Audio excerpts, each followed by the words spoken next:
William, hopefully your favorite videographer from Two Hats Publishing. I welcome you to another Two Hats special of community events. Let's look in and see what's really happening.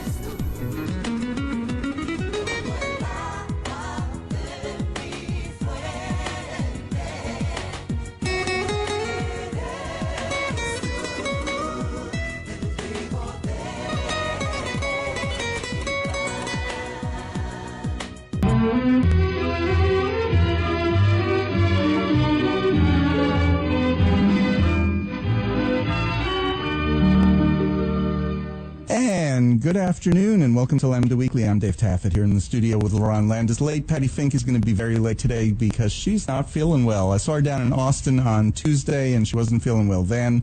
Yes, she was late for the swearing in of our LGBT reps. Lerone, really, she was. She went down on Saturday and got to the legislature about 2 o'clock, so I saw her down in Julie Johnson's office. By the way, we were calling them the 5 golden lesbians. Uh-huh. Okay, just to be clear, if we're referring to them, one is lesbian, one's a gay woman, one's bisexual, one's pansexual, and one's a big old dyke who everybody else better get used to. Their words, not mine. Yes. And now they have created the first ever LGBT caucus. Correct. Yeah, Mary Gonzales filed the paperwork for that. Do you know what was interesting? I was between offices. I was on the floor of the House. I had a ball on Tuesday. But it was really interesting. You know, Democrats and Republicans sit together in the Texas House. You choose your seat based on seniority, like Representative Eric Johnson, who's been on our show a number of times. Eric's seniority now is number 38. So people number 1 through 37 choose their seat before him, and then he gets to choose his. And he's up front. Celia Israel, this is her 3rd term, and her seniority is like in this 100 or so. She sits in the back. Why? Because it's near the door. She likes where she sits. But Democrats and Republicans sit together. So they're cordial in a way that you're not in Congress. And it was very interesting. You know, I saw some people introduce themselves to Jessica Gonzales and to Aaron Zwiner. And they were very polite, very professional. When they met Julie, now you have to understand, Julie Johnson raised $900,000 for her race, and that was more than anybody else. So out of 150 races, she raised the most. It was, oh, we've heard about you. I really wanted to meet you. And it wasn't just one person who said that. I heard that repeatedly. So it was an interesting day, really an interesting day. And I've been to the swearing in before, but it was just kind of fun having so many people who've been on our show being sworn in that day. Yeah. Our guest today is Rachel Gonzales. And because there is a connection here, she works for Equality Texas. Equality Texas helps us get the bills through the legislature. And that's not why we had you on. It's your story that I find compelling. She's a mama bear. Thank you so much for having me. Yeah, well, thank you for being here. Let's just tell your story. You have a trans daughter who's 8. I do. Yes, my daughter is 8, soon to be 9, and she transitioned when she was 5 years old. It was a long time coming, which I know surprises a lot of people when you're talking about a 5-year-old. But, you know, she was never a stereotypical little boy by any stretch of the imagination, and we held off on allowing her to socially transition longer than we should have in hindsight. And she got to a point that she just broke down and couldn't go on letting anyone think that she was a boy any longer. And I'm sure this is probably one of the most common questions you get is, how did you know that she wasn't just playing? Because it's very common for kids, little kids, including myself, to dress up in their parents' clothes. Still do. Their parents' clothes, you know, it doesn't matter what gender. And it's like, okay, that's just play for kids. When do you know, okay, this isn't play, this is serious? Well, first I had to listen to my child and believe her, but it is a very difficult thing, I think, for a lot of people to understand, because it's not something that I've ever thought about. When did I know that I was a girl? Right. When did you know that you were a boy? It's not something, it's just something that's innate. And So, having a child that not only wanted to dress up in my clothes or girls' clothes, but the terms that we use are insistent, consistent, and persistent. So it's not something that's quote unquote just a phase. This is something that she clearly identified with, to the point that she was becoming scared to go in public. She would hide behind us if she was meeting anyone that she didn't know. As a boy. Yes.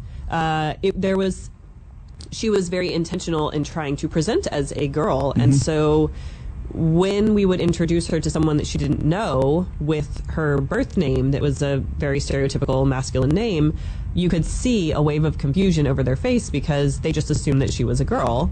And even when she was wearing very stereotypical boys' clothes, people still assumed that she was a girl, and they would look confused, and then she would be uncomfortable, and she just came to a point that she couldn't deal with that anymore, and became very angry and acting out in ways that we had never seen from our child before, until she just had a breakdown and told us that she didn't want anyone to ever think she was a boy again.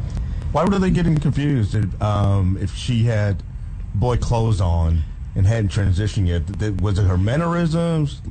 Her hair had grown out, or? Well, I mean, she had longer hair, but it wasn't to the point that she had long hair. It wasn't short hair, but I mean, I don't have a great explanation for that, because when she was a baby, people would assume she was a girl when she was wearing, quote unquote boys' clothes, which is a whole other, set of issues that we have, this super dichotomous gendering of babies.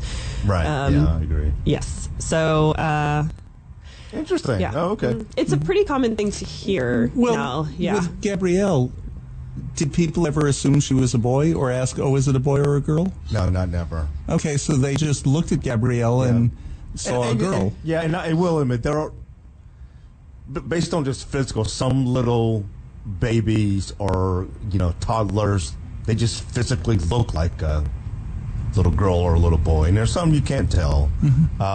Or your perception of what you think a little boy or a little girl should look like. Yeah. Well, but your daughter was presenting, or not presenting as a girl, but from the inside was exuding Right. that this is who I am, and Yes. people picked up on it. So isn't that interesting? We always talk about how the person who's transgender knows. Well, people around her knew too. Yes.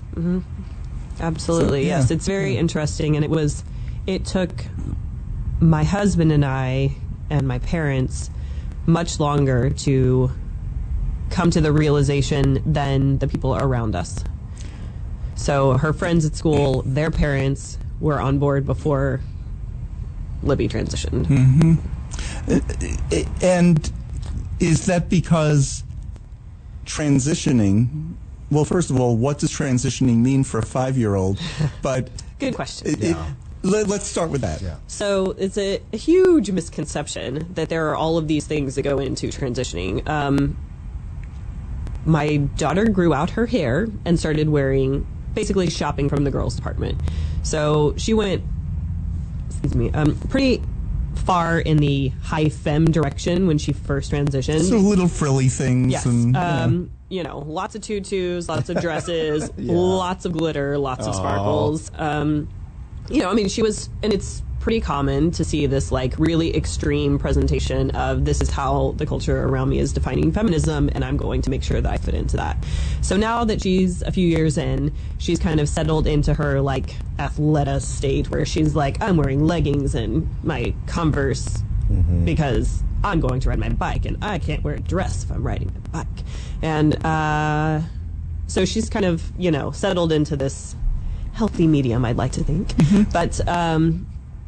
But there's no, I mean, you can change name, you can change gender marker, you can change attire, but there's no hormones, there's no... and there certainly isn't any surgeries. Right.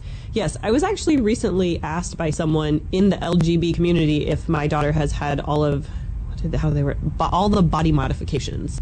And I just looked at them like, she has long hair, so if that's what you mean, and also none of your business. But exactly. Still, there is a huge misconception that there are all of these things that go into a child transitioning when it is exclusively social. Okay, so now we're starting to have good role models with parents who are providing healthy living environments for their kids. Right.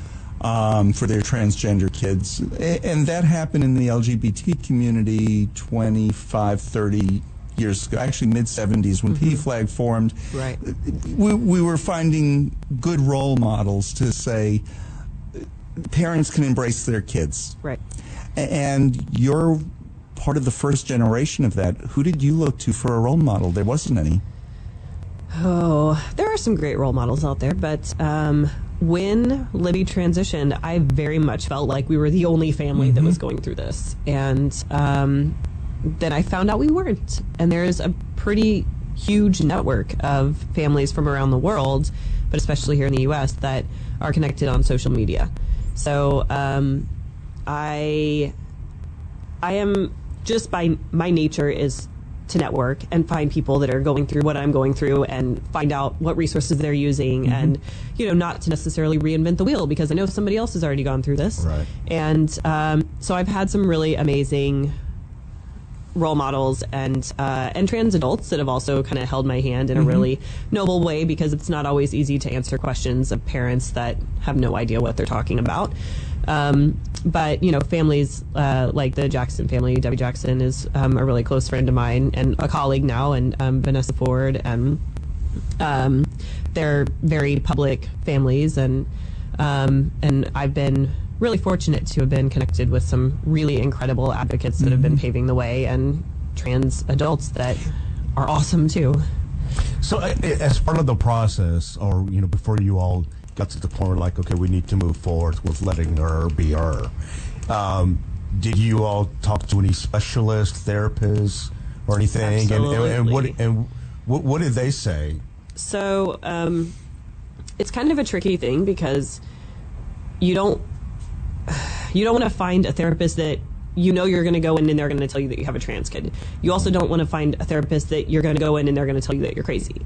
And so finding someone that has the credentials and the reputation to be unbiased, I guess, was a daunting task. And it was something that I was committed to doing, because my husband was very much in the camp of I was causing this.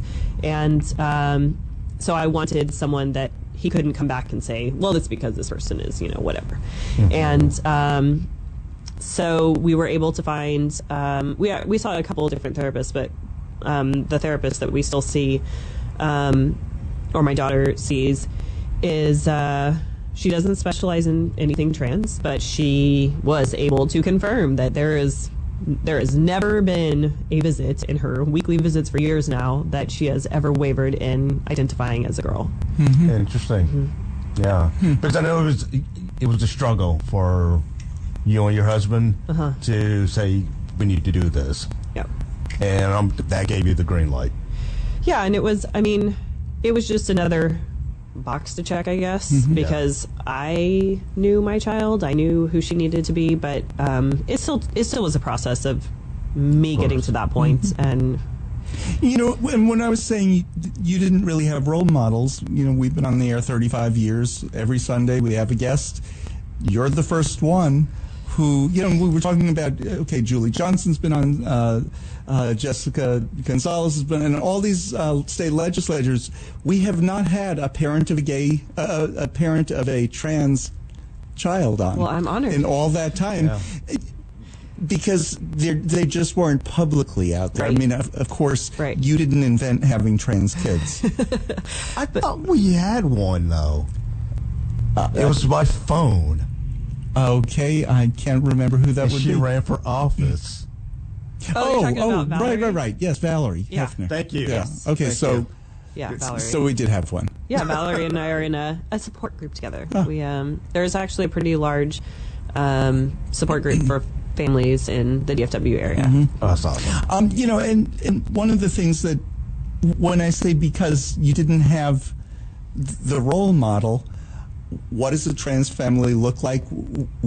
How do I answer certain things? When is my kid just being themselves, and when is that child doing something that I need to step in and give some different guidance? I cannot imagine how this would have played out if it wasn't for social media and being able to reach out to, because I reached out to families all over the U.S. before I realized that there was a group of families here in the Dallas area that was a friend of a friend of a friend that was like, oh, hey, I need to introduce you to this mom who's a part of the support group. And so, yeah, I mean, the people that I mentioned were the first families that I was connected with nationally before I realized that there was any kind of a support group here locally. And it's easy to feel like you're the only person going through it when you don't know anyone else. And, you know, my background had afforded me the opportunity to meet trans individuals in different settings, but most of those, my background is in cultural applied anthropology, so I was working in border relations and working with sex workers and environments that it wasn't, it was nothing like today, and having, you know, I mean, we have so many adopted family members that and you were identify as working transgender. with adults. Right. So Right. that just doesn't translate Right. into how am I the mom of a 5-year-old Right. kid who is transitioning? Right. Yes. It was not easy, and I think that that's also one of the things that gets lost in the storytelling is that, you know, there's this impression that your child tells you who they are, and you're like, great, okay, now you can wear dresses. And that's just not how it goes. I mean, it was years of us processing and going, what do we do with this? And then coming to terms with the fact that she really needed to transition, and we needed to trust her. And we need to take a break. We're going to right. talk a little bit about that, because your kid is so lucky compared to all the trans kids who are out on the streets. Right. You're listening to Lambda Weekly on 89.3 KNON FM. I'm Dave Taffet here in the studio with Lerone Landis. Our guest is Rachel Gonzales. She's a mama bear. We'll be back with more right after this. This is Rollins Gelland, and I'm listening to Lambda Weekly on 89.3, and darn glad to be doing it. And this is Lambda Weekly. I'm Dave Taffet here in the studio with Lerone Landis. Patty will be back with us next week. We're talking to Rachel Gonzales, and we're talking about her trans daughter who's 8 years old and started transitioning when she was about 5. Yeah. You never met the little girl, but she sounds like an amazing, strong, vocal little girl, and that's awesome because she spoke before the legislature. I don't know. 2 years ago. 2 years ago. 6. She was 6. You know, and She so was 7 when she testified. 7, yeah. okay. about the bathroom bills, and you know, you just, all in thinking about all these talking points for the pro bathroom billers is when you see a little 5 or 6 year old kid, and you're thinking, really, this is what you're afraid of? So I just if you could talk about how did y'all get to the point where you let her, if she even wanted to, speak before the legislature? It's kind of a long story. Let's see where to begin. You know, we had made a decision early on before the leg session started that we wanted to have a voice in this fight because we are in a supportive community, and our family supports us, our friends support us. My daughter's in a safe school environment, which afforded us more space and a little bit more emotional bandwidth to be able to take on some of the legislature discriminatory legislative items that were coming up, where a lot of families in our position were not able to do that because their kids have to be stealth, or, you know, people in their schools don't know that they're transgender, or kids that are not supported by their families, which is a huge percentage. And so we really felt like we needed to have a voice. And so we talked to our daughter about it, and she was on board with that. And which is, you know, I realize when you're talking to a 6-year-old, that's still like she doesn't totally understand the magnitude of it. And so we read a lot of books about social justice and the civil rights movement, and you know, kids that were involved and all of that, and she was on board. So when I mean, I'm pretty sure the 2017 legislation took years off of my life. It was really, really horrible. And, you know, we went down for a trans lobby day, and my husband was invited to speak because he's, as a person of color and a dad, there haven't been a whole lot of dad voices out there in support of their trans kids. So, you know, we worked on what he would say and decided, yeah, we would do that. And we had no idea that it was going to be so widely broadcasted worldwide. And I had a close friend of mine with me to keep tabs on Libby while we were going to be up there speaking, and Libby was not having it. She was like, you know, broke away from her, ran up and stood with us in front of all the cameras right as it was starting, and there was no one doing that. So we had no idea that her face would then be on newspapers around the world.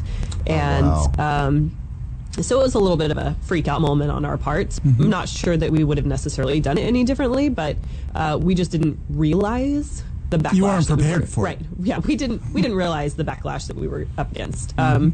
So, you know, the next day was the SB 6 hearing, the big bathroom bill Senate hearing, and we had been preparing for that. And it was the, I think, 22-hour hearing. And my husband, unfortunately, had to leave for work meetings out of the state. And so I was there with Libby and a bunch of other families and trans individuals. And it was horrible and awful to sit there for hour after hour after hour listening to people accusing my 6-year-old at the time daughter of being a sexual predator and all of the things that would happen if she was using the girls' restroom. And you know, the fury building inside of me listening to all of these claims about people that I know and love, aside from my daughter. And I finally had an opportunity to testify on hour 14. We had drained, I don't know how many iPads, because I, you know, gave Libby an iPad to watch shows all day long. And she was so empowered by the whole thing because she was surrounded by her community and so many people that were pushed out of the woodworks to defend their basic rights, access to public existence and to public facilities.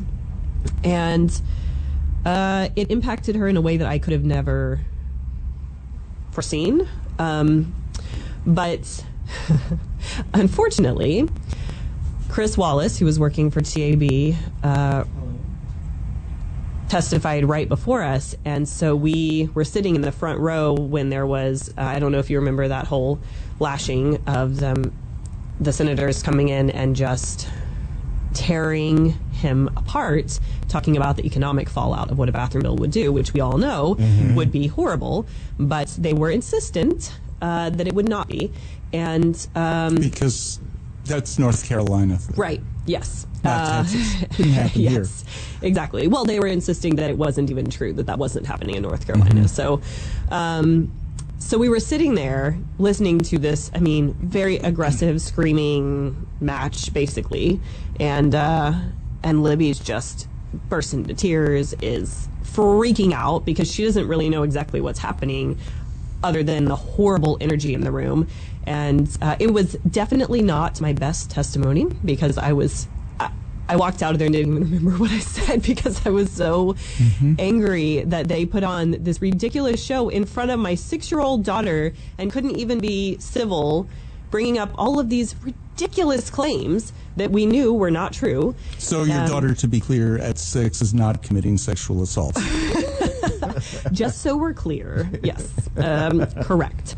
And, you know, she was, I mean, I was afraid that I had done irreparable damage to my poor daughter sitting there in front of all of this. But we left, and she was like, well, I'm really glad we went to Austin for this. I'm like, what? Okay, well, I'll take it. So fast forward, and then we had the House version of the bill that came up in April of 2017. And we headed back to Austin, and they tried to wait us out and didn't start the hearing until 11:45 p.m. And I had my daughter with me, and I also had my youngest, who at the time had just turned 2. And so I had him asleep on my back in a carrier, and my husband was holding my daughter when we testified at 2 a.m, which we had only testified at 2 a.m. because they heard my son start to wake up and cry a little bit, and they were like, what? There's a kid in here and it's almost 2 a.m? And so they bumped up. Otherwise, we would have testified at 4 a.m. Mm-hmm. But, I always joke that what they didn't realize is that I'm a Taurus, and I dared them to try to wake me out. I'm super stubborn. So Libby was furious that she did not get to testify because she was asleep, and insisted that she was not asleep, even though we have many, many photos that prove otherwise. So then we ended up having to wait until, unfortunately, we had the special session, and that is when, really, really long story to get to this point, that she finally had an opportunity to testify.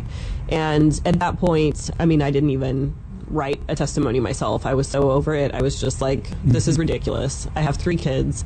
We're on our way for our family vacation this summer, and now I had to stop here to tell you again that my daughter should be able to use the restroom. How ridiculous is this? Right. And, I think that by that point, the senator sitting in front of us had a much different understanding of what they were doing than they did during the SB 6 hearing.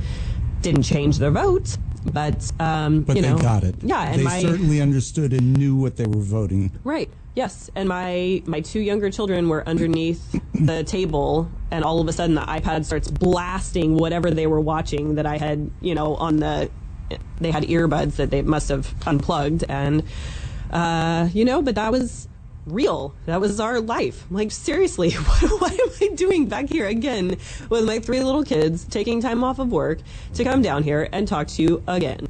And Libby was very adamant that she was not going to sit back and watch this happen. Well, good news.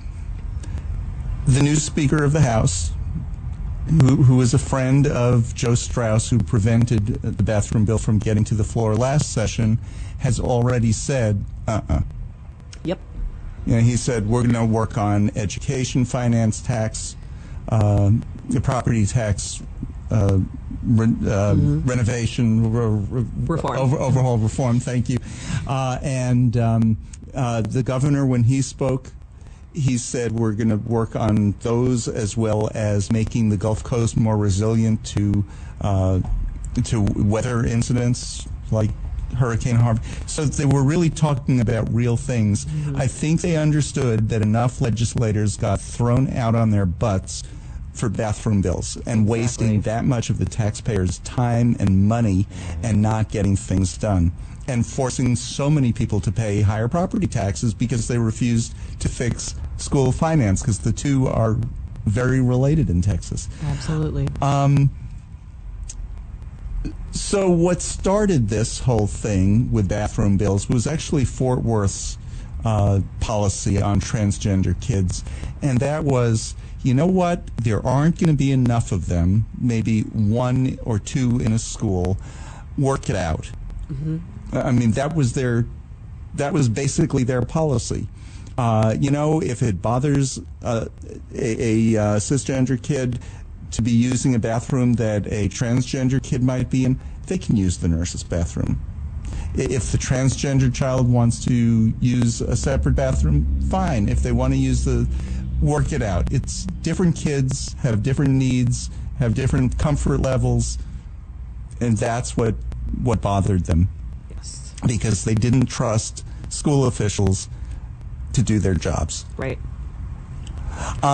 Okay, so bathroom bills didn't pass, and you are on the Equality Texas Board. Celia Israel has submitted a bill to ban reparative therapy in Texas. Reparative therapy was traditionally used against gays and lesbians for sexual orientation. It's also used against trans kids. Right. What have you heard on, not the bill, but on reparative therapy use? Did anybody have the nerve to suggest to you? No one had suggested that to me. I think no one would have the nerve to suggest that to me. They should have known better.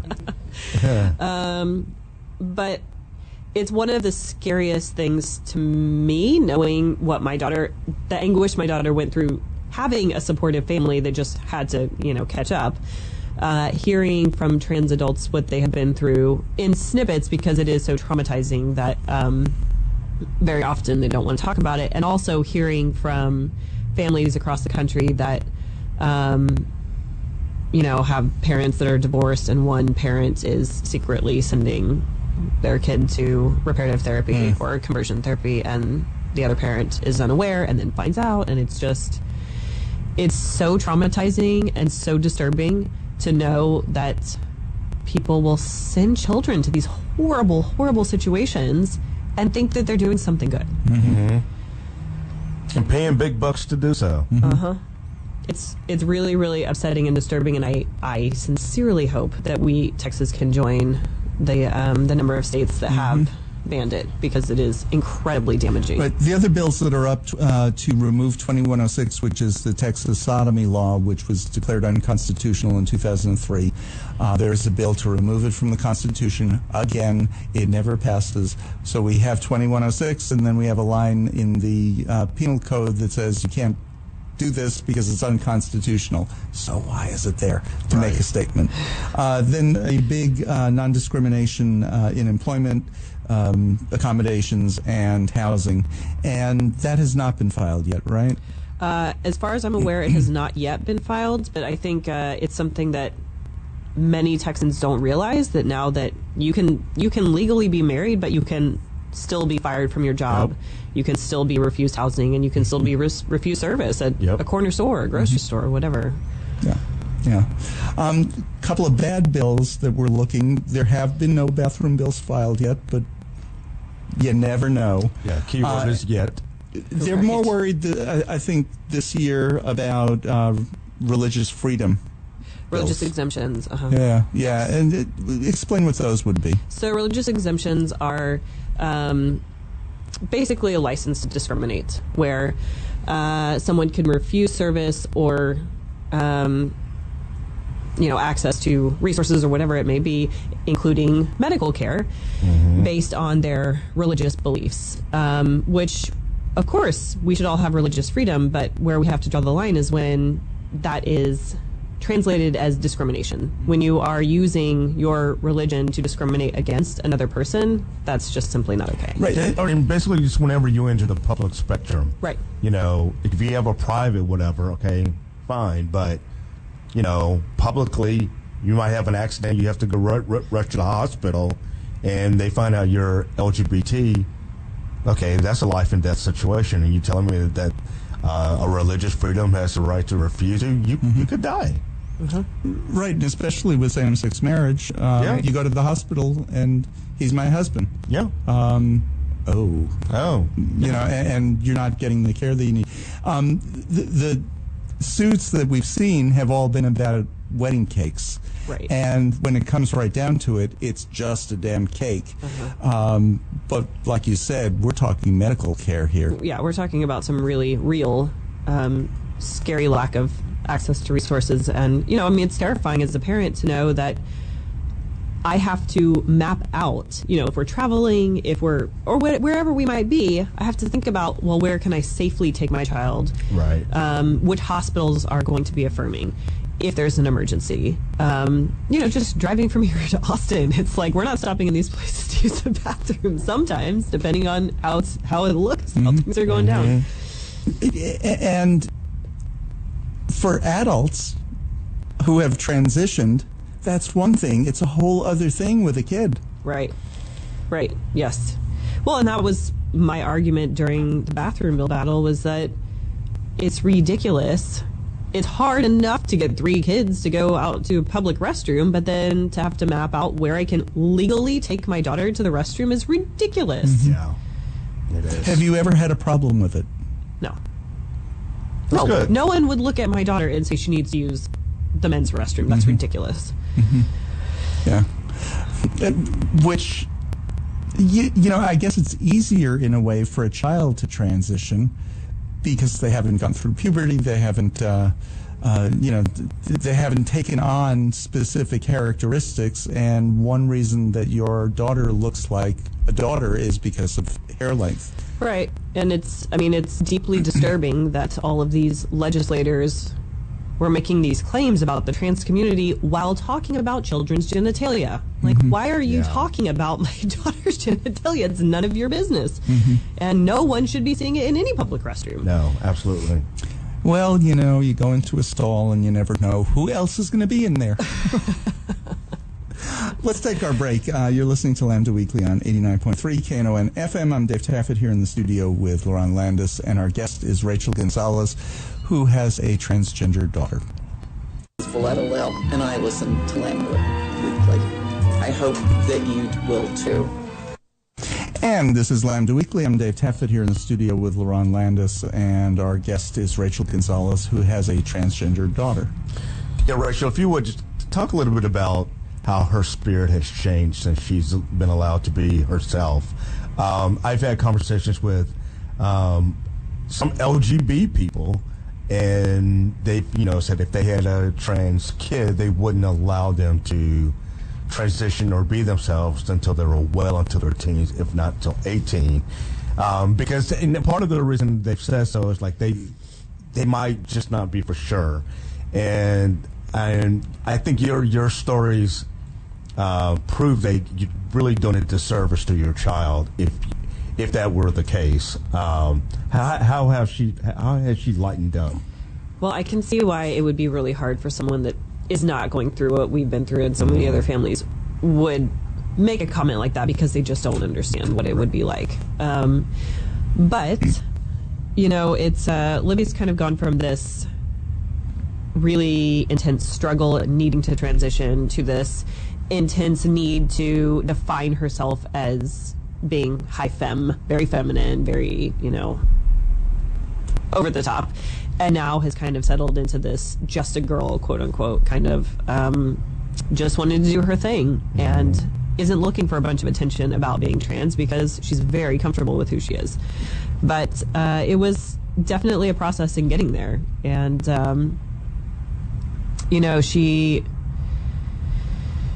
she definitely gave us plenty of opportunities to come to understand it, but we're surrounded by a culture that really doesn't allow for boys to express themselves femininely. And, even when she was, it was not enough. And right. And I don't know how to explain that necessarily, other than you have to trust your child. You have to know that they know themselves. And we're certainly not doing any irreparable damage to our child. I certainly do not anticipate her coming back and saying that she identifies as a boy, since that hasn't ever happened. She's never has since she was an infant. Right. So, but regardless, I mean, she has long hair. This isn't, again, any kind of medical transition, but...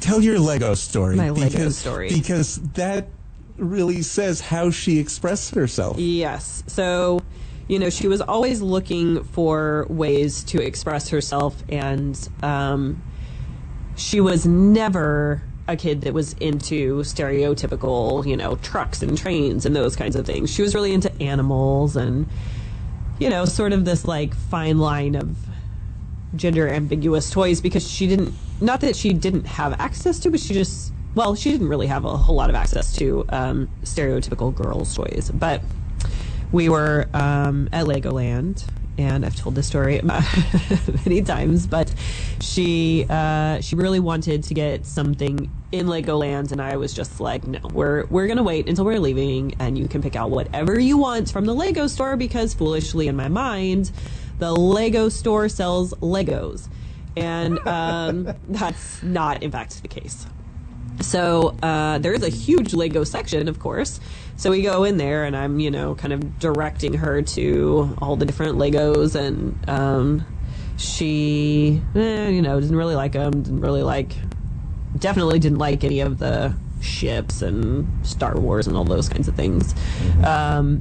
She sort of settled on this animal set, and then turns around and sees this hot pink fairy costume that has a Lego logo on the wings. And, oh, Mommy, you said I could get whatever I wanted. This is what I want. You said I could pick out whatever I wanted. Like, oh, I did say that. And knowing my husband was outside and with a bunch of friends and people we were with, and he would not be happy with this purchase, but I did say that she could pick out whatever she wanted in the Lego store. So I still made her get Legos and this fairy costume that we were not out the door of the store before it was ripped open and she was already putting it on.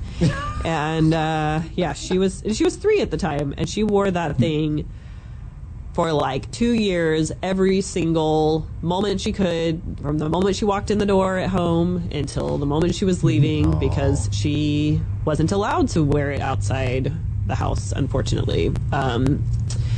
In hindsight, that was foolish on our part, but it was money well spent. Yeah. Yes. Oh, yes.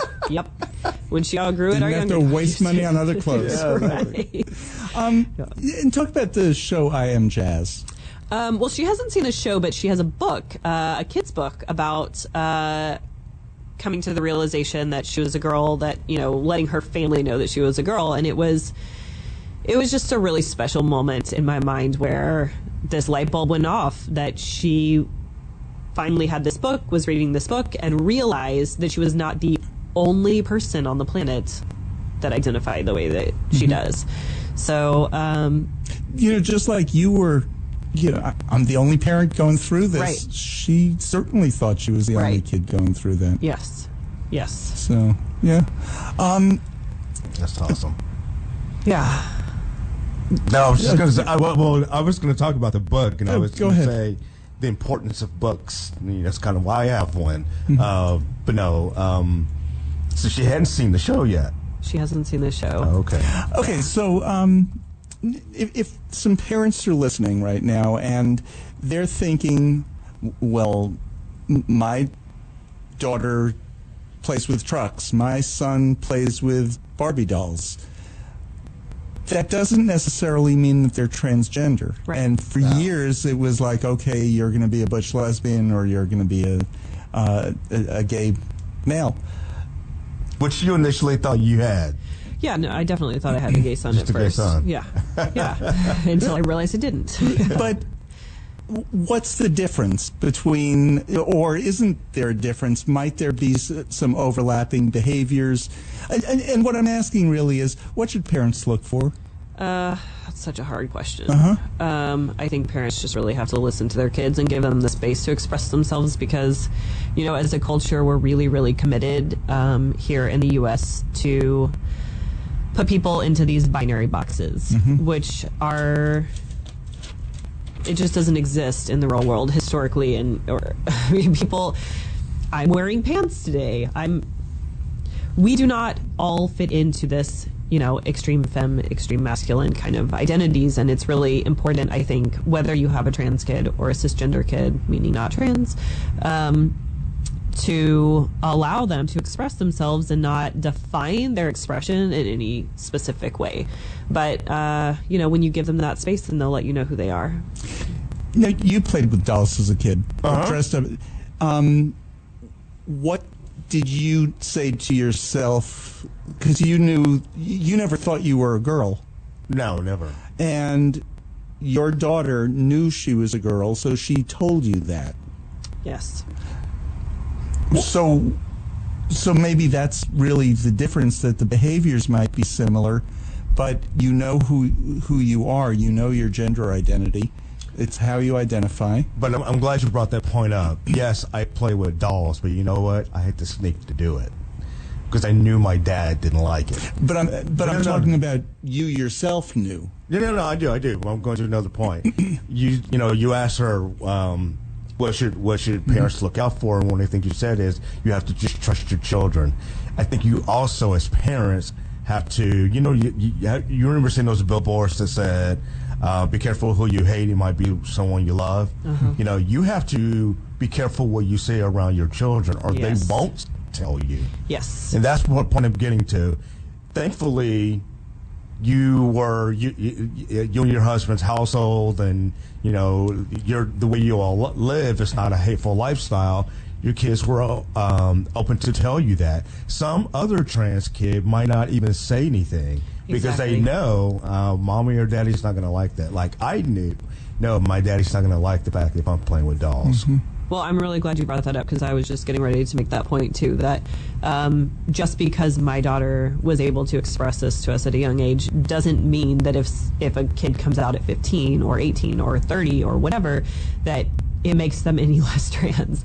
Because we are, I mean, and even if parents are accepting, we live in an environment that isn't in many, many cases. So you know, they can still be receiving those messages even if it's not from their own parents. Absolutely. Yeah. And part of your recommendation to parents is go see a therapist, but look real hard. Well, that's what I did. Yeah, I think, there are some really amazing therapists out there for trans kids specifically that specialize in that. We have a unique situation where I already explained it, but it's, I think there are some incredible resources available now that weren't available even 3 years ago. Right. Or they and weren't you're as part well of known. that. You're definitely part of that. It's this new group of parents who are just out about who their kids are, and it's just, that's my kid, and there's nothing to hide. Right. And with nothing to hide, Lieutenant Governor Dan Patrick, who's the one who was pushing bathroom bills, he even said that he doesn't think there will be a bathroom bill this session because they won. Yeah, I'm really curious about what his definition of winning means. If he wants to claim that he won, cool. Yeah. As long as we don't have any more discriminatory legislation coming up, awesome. He explained it, and he said the way they won was that behaviors have changed. Now, the behaviors that have changed are that schools aren't as, because it's mostly schools that they're worried about, the schools are not as strident about it, like Fort Worth, where their original policy that they had to change was, there just aren't going to be that many transgender kids in any one school, work it out. Any kid that needs to have a separate bathroom, okay. Other kids who are going to go to the public bathrooms, okay. Work it out. Fort Worth is still doing that. They're just not saying that they're doing that. Yes. So, I guess that's better. I guess. Okay. As long as we don't see any more discriminatory legislation about it, you can have that win. Yeah. Make that claim all you if want. losing the legislation is a win to him, great. I hope you win a lot this session. Yes. So, and we have 5 LGBT legislators now who will help make sure that happens.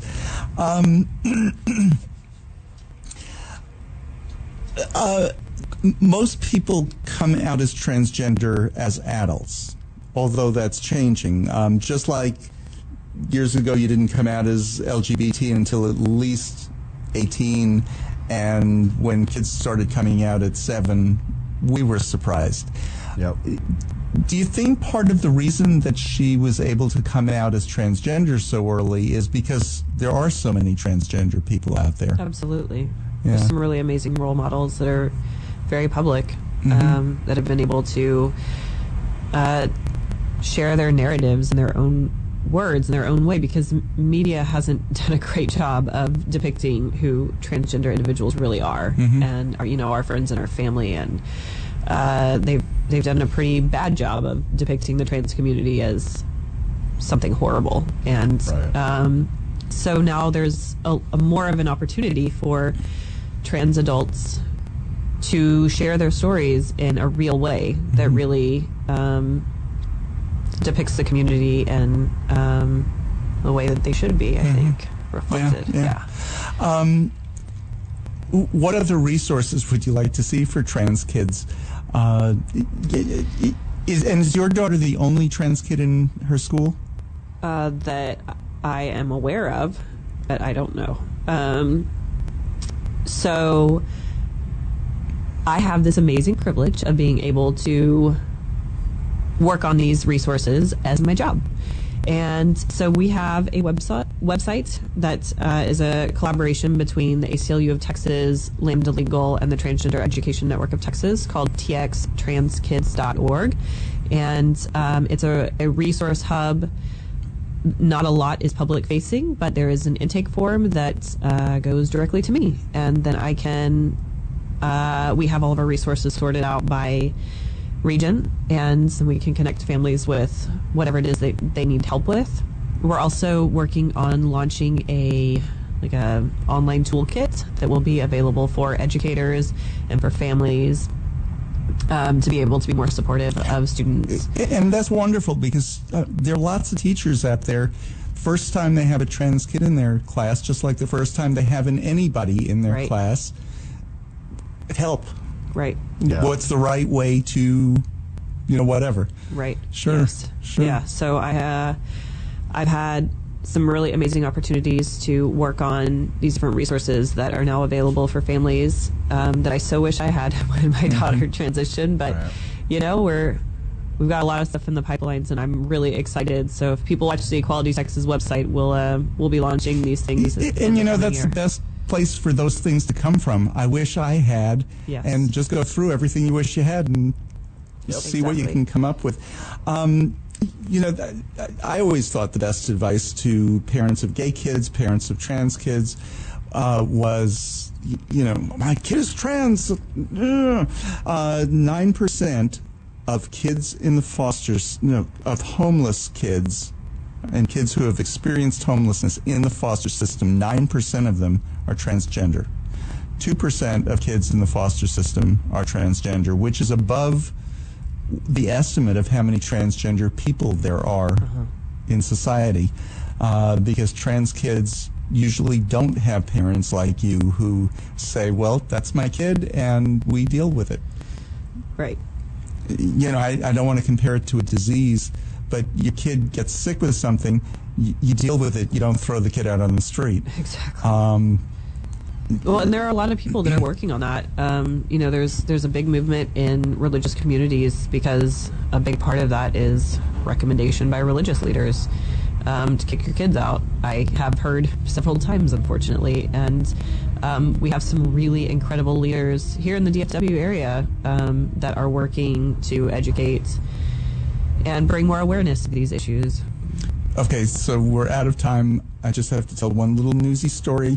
Over in Fort Worth, Donnie Romero was a pastor who came to Fort Worth to start a little church to spread hate against the LGBT community. He had to resign last week because he was found with prostitutes. I hate when that happens, don't you? Yeah. Surprising. So for all of us here at Lambda Weekly, thank you so much. Yeah. And Thank you so much for having me. I'd love to meet her. Yeah, she would love that. I'm sure she would love to come next back. time you're on, Bring her. She has All right. experience talking to the legislature. She can do radio. Exactly. For all of us here at Lambda Weekly, have a good week. We'll see you next week.